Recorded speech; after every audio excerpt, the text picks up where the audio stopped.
guys, Sabik di sini. Dan di video kali ini kita akan membahas cerita dari mendapat sistem dari kalung peninggalan kakeknya. Tapi sebelum gue mulai ceritanya, gue mau berterima kasih dulu nih bagi kalian yang udah mensupport channel ini melalui donasi, mau super thanks ataupun Saweria. Nah, sekarang dari Saweria nih, yang ini nih, yang pertama nih dari Saweria ada dari Mimin Cerita Manhwa. Waduh, katanya aku sayang mamu bang. Waduh, mamu apa tuh? Kamu kali ya mungkin. Typo. Aku sayang kamu bang. I love you too. Aduh, gelinya. Aku sayang kamu. Bentar nih. Aku sayang kamu. Asuka ya. Aduh. Thank you ya Mimin Cerita Manhwa. Gua dong. Mimin Cerita Manhwa buat donasinya. Selanjutnya ada Andika. Katanya hashtag terbaik. Ayo guys, komen. Hashtag Cerita Manhwa terbaik. Deh. Thank you ya Andika buat donasinya. Selanjutnya ada Diablo Udi.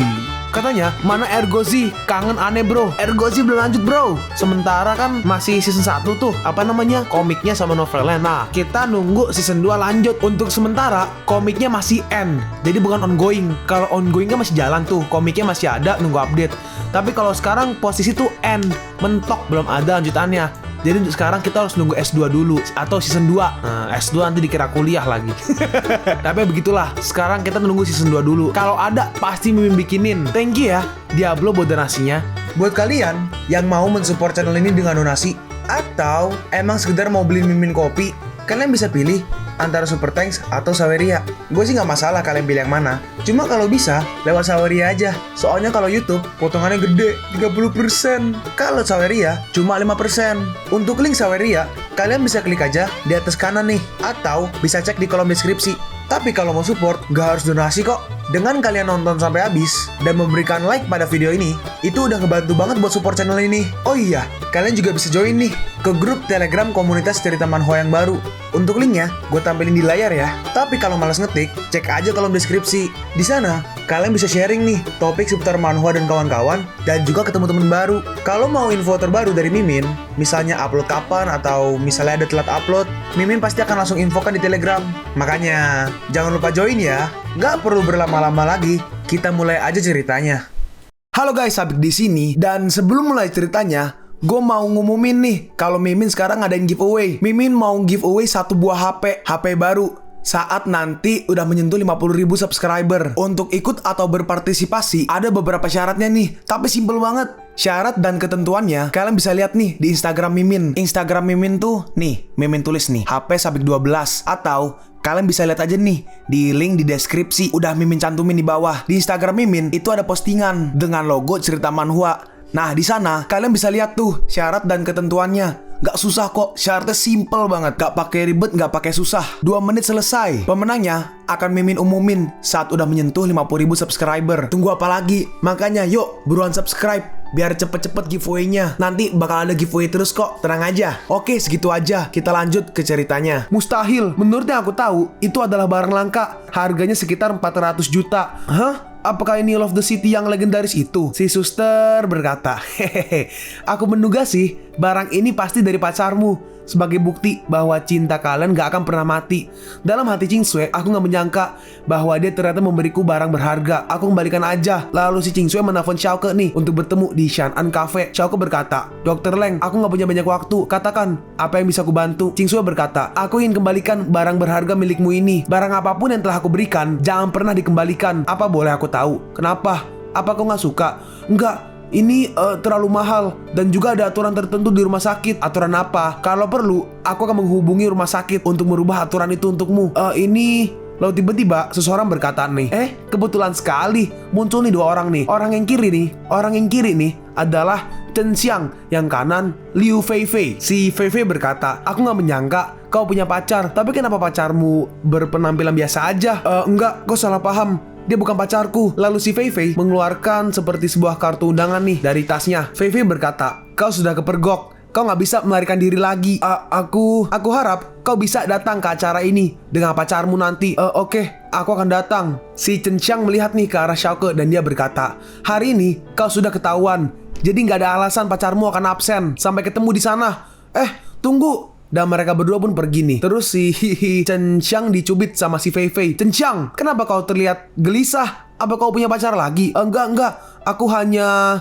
Fei Fei berkata, pokoknya lihat aja malam ini bagaimana aku akan mempermalukanmu. Ini teksnya nggak ada. Tunggu, Mimin cari Inggrisnya dulu kalau ada. Oh oke, Inggrisnya ada nih.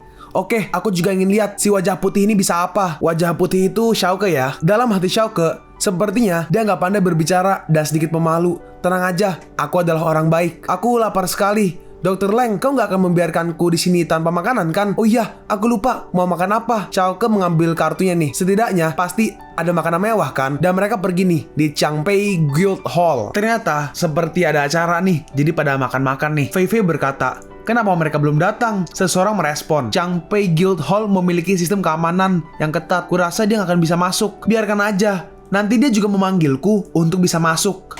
Oke, baiklah. Mari kita bersulang. Orang yang kiri nih adalah Yang Shicie. Nah, aku nggak akan menjemputmu. Aku ingin lihat bagaimana kau mundur. Si penjaga berkata, ini adalah klub VIP. Tolong tunjukkan kartu anggotamu. Si Ching Sui berkata, aku akan menghubungi dia.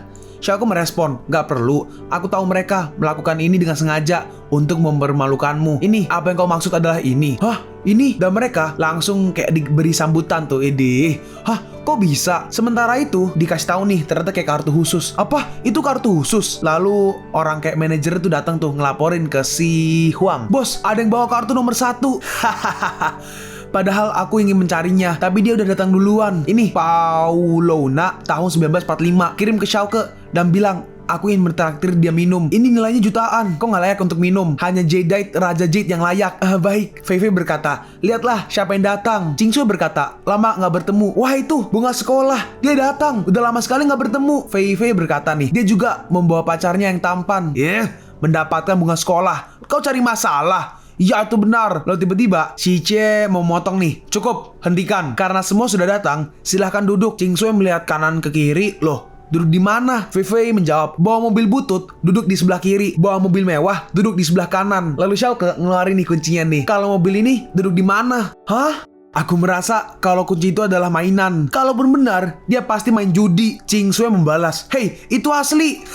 Bullshit. Sudahlah, hentikan dulu. Silakan duduk. Lalu mereka berdua pun duduk nih. Ching Sui berkata, maaf, aku bisa jelaskan kepada mereka. Xiaoke merespon, santai aja. Fei Fei berkata, Cie, kenapa kau gak kenalkan pacarmu kepada mereka? Lo bahkan aja. Aku punya bisnis kecil di Haicheng. Aku rasa gak perlu disebutkan apa bisnisku. Haicheng, kau tahu keluarga Tao. Itu rekan bisnisku.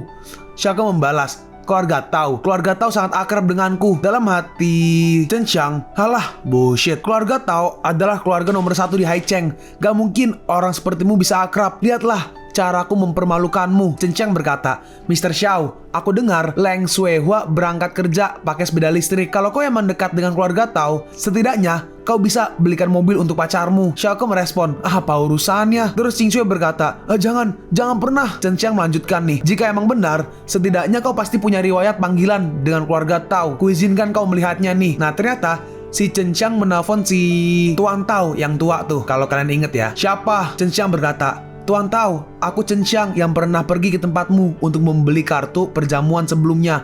Nah, sekarang ada seorang pria yang ingin membeli mobil mewah. Tuan Tao berkata, Chen Xiang, siapa? Aku nggak ingat. Jika ingin membeli mobil, ke toko aja. Aku nggak bertanggung jawab jika terjadi apa-apa. Terus teleponnya dimatiin. Chen Xiang berkata, biasa, orang besar sangat sibuk. Jadi wajar kalau sering lupa. Benarkah? Aku akan mencobanya. Chen Xiang membalas, kau mau mencoba? Ponsel Vito Barokyu. Gue pikir barbecue. Kau tahu ponsel ini, palingan juga ponselmu jadul. Lalu Xiaoke ngeluarin nih, nggak apa-apa, kebetulan juga aku punya. Itu ponsel $2,5 juta. Ponsel mahal. Terus Xiaoke menelpon si Tuan Tao. Tuan Tao berkata, Mr. Xiao, tumben kau menelponku. Apa yang bisa aku bantu? Carikan mobil yang cocok untuk perempuan. Baik Tuan Xiao, aku akan kirim ke alamat. Oke, terima kasih. Oh iya, Tuan Xiao, Lalang pergi ke Changcheng. Aku titip kau jaga dia. Oke, nggak mungkin. Begitu sangat akrab. Xiaoke membalas nih, kamu mau percaya atau enggak? Itu bukan urusanku. Apa iya benar begitu? Lalu si Cie maju nih. Aku emang nggak banyak tahu keluarga besar di Haicheng. Tapi yang jelas, ini kesempatan yang baik untuk memperkenalkanmu 4 keluarga besar di Changpei. Chen Xiang berkata, iya, 4 keluarga termasuk Huang Yu dan Xie Kao. Fei Fei berkata, mereka semua bekerja sama dengan keluargaku dan itu menakjubkan. Ya begitulah. Lalu yang tadi tuh yang dikasih wine datang nih. Semuanya aku bawa anggur terbaik. Si Cie GR dan langsung maju nih dia. Padahal aku gak berharap kau antar anggur ini untukku. Lalu dia berkata, anggur ini bukan untukmu. Bos kami juga mengundangnya untuk bersulang. Hah bos? Bos siapa? Terus orang yang bawa anggur beri hormat nih. Mohon maaf, jangan ragu untuk bersulang bersama bos kami. Chen Qiang berkata, sepertinya manajer Luo sangat menghargaimu. Menurutku, ini adalah awal dari kesuksesanmu. Kantor cabang belakangan ini sedang membutuhkan wakil presiden. Chen Qiang berkata, oh tenang, itu udah pasti kau. Fei Fei menambahkan, iya, selamat atas posisi barumu. Selamat ya. Hahaha. Aku harap semuanya berjalan dengan baik. Semuanya, tunggu. Ching Sui berkata nih, aku rasa yang dimaksud manajer Luo adalah Xiaoke. Hah? Xiaoke? Ini adalah lelucon terparah abad ini.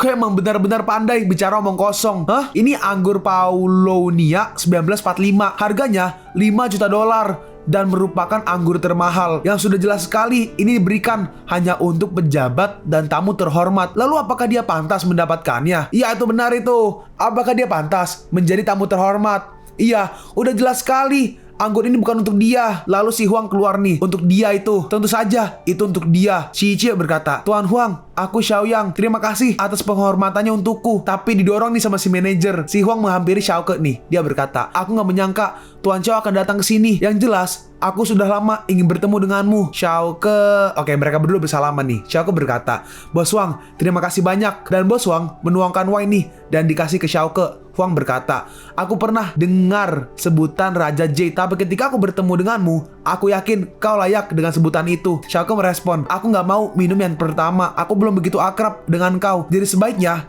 kau yang harus lebih dulu. Baiklah, aku akan minum untuk pertama kali. Tapi Xiaoke menuangkan 3 gelas nih. Xiaoke berkata, setelah 3 kali minum, aku baru bisa berteman denganmu. Si Cie membalas nih, Xiaoke, beraninya kau mempermainkan Tuan Huang. Si manajer berkata, Xiaoke, anggur merah gak begitu memabukkan. Lagi pula, ini adalah anggur termahal. Kau harus mulai perlahan. Fei Fei berkata, sepertinya dia gak pernah minum minuman yang mahal. Tapi si Huang berkata nih, langsung memotong, diam, aku minum. Dalam hati Huang, kakek bilang, kau adalah orang hebat. Aku ingin tahu seberapa hebat kau sebenarnya. Dalam hati mereka nih, melihat Huang minum, apa-apaan ini gak aku duga. Tapi tiba-tiba si Huang batuk nih, kayak batuk darah, kayak muntahin wine-nya gitu. Hah? Dalam hati Xiaoke, sudah kuduga. Huang berkata, Tuan Xiao, ada yang salah dengan anggurnya. Kau jangan minum. Lalu Xiaoke memegang tangan dari si Huang. Masalahnya bukan anggurnya, tapi ini. Apa? Si Cie berkata, itu hanya manik-manik budaya biasa. Enggak, ini adalah logam radioaktif. Kalau kau memakainya dalam waktu yang lama, tubuhmu akan terganggu. Aku nggak tahu apa-apa soal yang ada di tanganku. Bahkan aku udah lama menggunakannya. Terima kasih telah menyelamatkan hidupku, Tuan Xiao. Aku berutang budi padamu. Dalam hati si Cie, apa yang dilakukan sangat berharga untuknya. Bodoh sekali. Kenapa aku nggak melihat peluang ini? Lalu Ching Sui mengambil tisu nih. Ching Sui berkata, cepat, jangan terlalu lama dipegang. Lalu si Huang hampir pingsan tuh. Tuan Huang, ayo kita pergi ke rumah sakit. Tapi Xiaoke mengeluarkan obatnya nih. Minum obat ini. Selanjutnya, ayo kita bersulang. Apa? Dengan kondisi begini, kau masih mau mengajak Tuan Huang minum? Berisik kan? Ditampol si Cie. Dan akhirnya mereka pun bersulang nih. Ini berarti sembuh ya. Tuan Xiao, kau emang orang hebat. Minumlah sebagai rasa hormatku padamu. Xiaoke merespon, mudah sekali kau bilang aku hebat. Ting, kita lihat nih si Cie. Widih, udah seneng-seneng gitu kan. Bro, bolehkah aku minta satu? Hah? Si Ching Sui juga kebagian nih anggurnya. Si Chen Qiang dicubit sama Fei Fei. Hei, dasar, kau gak berguna. Lalu Fei Fei ini pulangnya nih bareng Ching Sui. Gak bareng sih, cuma depan lah. Fei Fei berkata, ternyata pacarmu orang hebat. Jangan lupakan aku ya. Lalu muncul nih di sini enggak kok Ferrari, Porsche Carrera GT gitu kan. Apa kau nggak ingin merasakan mobil ini? Aku siap mengantarmu kemana aja. Lalu Fei Fei langsung kayak, aduh, berbunga-bunga tuh. Wah, Porsche 911. Ya sudah lah ya. Wah, Porsche, seperti apa rasanya naik mobil ini? Lalu tiba-tiba muncul nih Ferrari. Ini Ferrari F12. Yang jelas lebih mahal dan mewah. Ngeri. Dan ternyata tiba-tiba yang nyetir mobil itu ngasih kuncinya nih ke Xiaoke nih. Tuan Xiao, ini mobil Anda. Dan Xiaoke ngasih kuncinya ke si Ching Sui. Aku nggak tahu lagi apa yang harus gue katakan. Nih, kau pakai aja. Loh, enggak. aku nggak bisa terima semua ini. Nah, ngelihat si VV berbunga-bunga, si Ching Sui pun mengambilnya nih. Dan mereka semua nih menghampiri mobil milik Xiaoke nih. OMG, ini edisi spesial Ferrari. Ini harganya lebih dari 20 juta dolar. Xiaoke berkata, hati-hati, jangan sentuh. Awas lecet. Mobil ini lebih bagus dari F12. Lagi pula, ini bukan mobilmu. Berisik kau. Lalu Xiaoke buka nih, dibuka kan mobilnya lah. Sorry, ini mobilku. Gimana? Luar biasa kan? Dan Xiaoke pun langsung pergi. Sekarang kita pergi nih ke kediaman Huang. Gak masuk akal, beraninya datang ke Tai Sui. Huang berkata, kakek jangan marah. Meski Xie Qiuxi sombong, tapi sebenarnya dia orang baik. Lagi pula aku punya hubungan baik dengannya. Dia gak akan berani berulah. Ya, Xie Qiuxi gak akan bisa hidup mandiri tanpamu. Dia gak akan bermacam-macam. Hah? Xie Qiurong, Huang Tiancheng si kakek, dia berkata, aku gak menyangka tetua keluarga Xie jadi seperti ini. Sepertinya dia berniat ingin menguasai Changpei. Sekarang di antara generasi Huang Yu dan Xie Kao, Yu Qingcheng merupakan salah seorang tertinggi. Maka gak heran jika Xie Qiurong punya rencana. Ya, kurasa begitu. Kakek, sulit bagi kita untuk menjadi kepala 4 keluarga besar. Kita butuh 1 orang lagi. Maksudmu Xiaoke? Iya, jika bukan karena dia hari ini, aku gak akan tahu jika diriku dalam bahaya. Tiancheng berkata, iya, sepertinya jika dia bergabung, kita nggak perlu khawatir lagi. Lalu tiba-tiba, aku datang. Orang ini nih, wanita ini adalah Huang Qimei. Si kakek berkata, hei, apa nggak ada pakaian yang lebih sopan, hah? Sudahlah, kau nggak akan mengerti. Ini fashion. Hah? Fashion? Fashion matamu? Kakek, tenanglah, aku punya ide. Aku melihat Xiaoke selalu dikelilingi wanita cantik. Gimana jika kita jadikan menantu keluarga Huang? Iya. Hei, apa yang sedang kalian bicarakan? Si Huang berkata. Huang yang kiri ya, Mei itu Huang Mei. Mei, pernikahanmu dengan Cao Jiaren telah dibatalkan. Huang Mei merespon, terima kasih Tuhan. Aku pikir dia juga nggak baik untukku. Si Huang berkata nih, aku punya kenalan pria hebat. Apa kau mau mengenalnya? Enggak, sayang sekali jika pria tampan dan kaya seperti dia diambil oleh orang lain. Wah, baiklah. Ayo, kenalkan padaku. Apakah dia punya rumah dan mobil mewah? Nah, sekarang kita pergi nih ke Cao family atau keluarga Cao. Cao Lin berkata, akhirnya Hong Fei Huang berkenan untuk menyerahkan kantor penjualan. Itu artinya kau nggak bisa mengelola. Bukankah kau bilang 3 hari? Lagi pula, Xiaoke juga masih belum pulang. Xiaoke telah kalah dengan Jiaren dan dia kabur. Urusanku denganmu belum selesai. Ayahnya Jiaxin berkata, apa yang Xiaoke lakukan? Akankah gak ada hubungannya dengan kita? Ibunya menambahkan nih, tenang, biar aku yang akan beri dia pelajaran. Kalau kau gak menyerahkan kekuasaan manajemen Linglong, aku akan mengusirmu. Hah? Xiali berkata, ayah, mereka semua kerabat, jangan terlalu begitu. Mulai sekarang, Chunche adalah ketua direksi. Jiaxin pensiun. Wanita, jangan terlalu lelah bekerja. Shaolin menambahkan nih, aku setuju.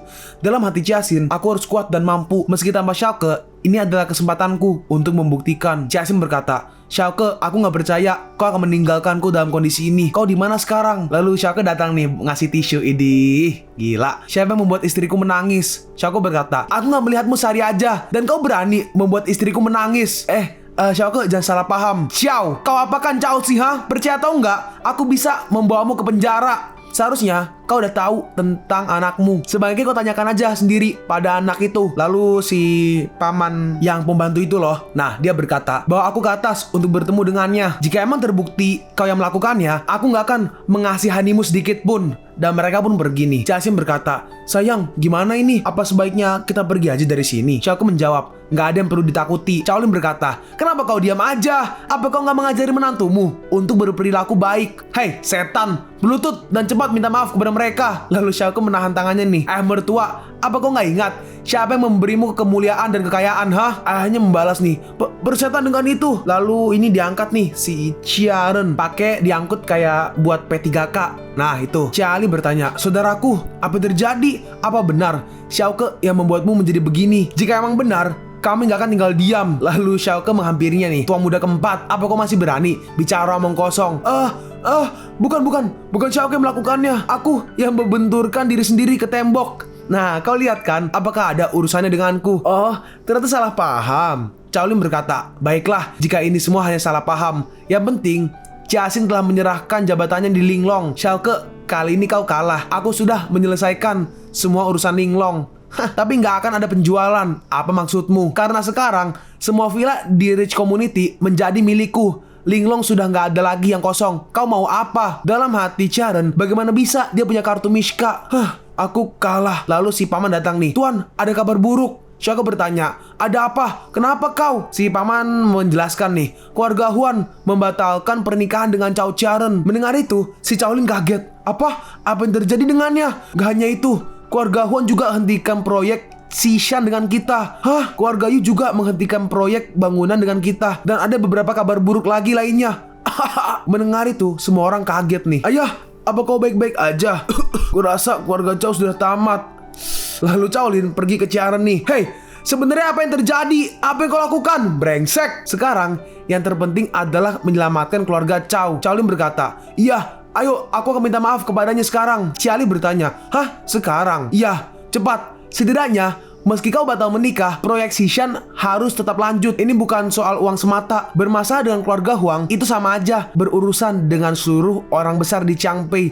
Gak hanya akan dianggap tamat, keluarga Cao pasti akan dianggap sampah. Sekarang kita pergi nih di kediaman Huang nih. Mereka datang nih ke tempatnya. Tapi semua barang-barang pemberian dari Cao Lin ditolak tuh, dilemparin. Orang di dalam gerbang itu berkata, Tuan kami bilang, kalian pergi aja dari tempat ini. Cao Lin berkata, tamatlah sudah. Gak ada jalan masuk.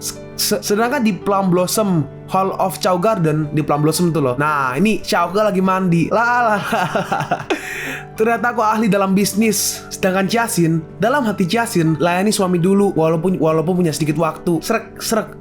Apa ini? Kenapa aku bawa parfum seperti ini? Loh tiba-tiba ada yang ngetok pintu nih.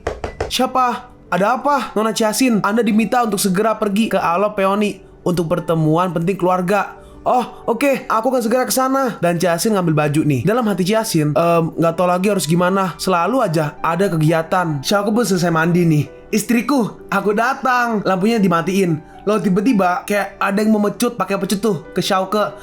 Istriku, aku nggak menyangka kau jadi liar seperti ini. Oke, aku mengerti. Nah, nih kita lihat nih. Pecutnya ditangkap oleh Xiao Ke dan langsung ditarik. Dan ternyata itu adalah si Cao Cao. Nah, setelah itu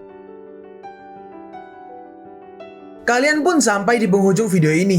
Kalian mau tahu lanjutan chapter ini? Atau manhwa menarik lainnya? Makanya, jangan lupa subscribe biar kalian gak ketinggalan kalau gue upload video baru. Jangan lupa like, komen, dan share ke teman-teman kalian supaya channel ini bisa lebih berkembang ke depannya. Segitu dulu dari video cerita manhwa. Gua Sabik undur diri. See you on the next video. Zaijian!